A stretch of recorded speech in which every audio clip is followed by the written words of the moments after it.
আপনারা এখন ক্ষমতা আসছে আমাদের দল, আপনারা সকলে ঐক্যবদ্ধভাবে কাজ করবেন, কারণ এর পরবর্তীতে হবে স্থানীয় সরকার নির্বাচন, ইউনিয়ন পরিষদ নির্বাচন, উপজেলা নির্বাচন, পৌরসভা নির্বাচন।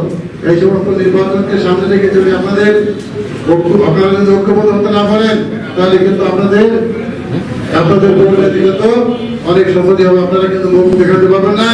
যে সমস্ত নেতারা আজকে বড় বড় কথা বলছেন, তাদের নেতৃত্ব থাকবে না, নেতৃত্ব ছুটে যাবে। তখন কিন্তু আপনারা দলের কাছে ভালো ব্যক্তি হিসেবে বা গ্রহণযোগ্য ব্যক্তি হিসেবে আপনারা থাকতে পারবেন না। যেহেতু দীর্ঘক্ষণ আপনারা বক্তব্য শুনছেন, তাই আপনাদেরকে আমি ডিস্টার্ব করতে যাচ্ছি না। একটা কথা বলবো, আজকে আওয়ামী লীগ সম্বন্ধে একটা কথা আসছে। আসলে কি এই আওয়ামী লীগের যে 17 বছর কিন্তু আওয়ামী লীগের আমলে আমরা একটা দিনও বাড়িতে ঘুমাইতে পারি, 17 দিনে ঘুমাইতে পারি। এখন আমরা দেখতে পাচ্ছি আমাদের মতো কয়েকজন নেতার কারণে সেই সমস্ত আওয়ামী লীগের নেতারা দোকান পাটে বসে চা খাচ্ছে, গল্প করছে এবং আমাদের লোকজনকে তারা তিরস্কার করছে।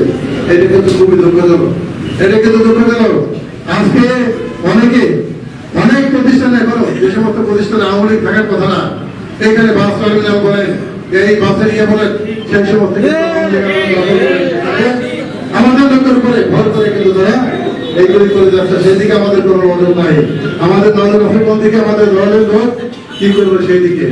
অতএব আমাদেরকে মনে রাখতে হবে, আমরা বিশেষ করে আওয়ামী লীগের কোন লোককে এইভাবে কিন্তু ছাড় দিতে পারি না।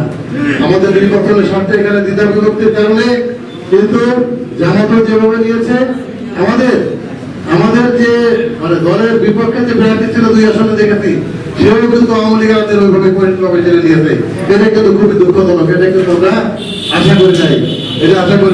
কিন্তু করে আজকে তারা বাজার কেটে আসার সুযোগ পাচ্ছে। লোডশেডিং কিংবা ঘরের বাইরের তীব্র গরমে ওয়ালটন রিচার্জেবল ফ্যান থাকলে থাকবে শুধু বাতাস আর বাতাস।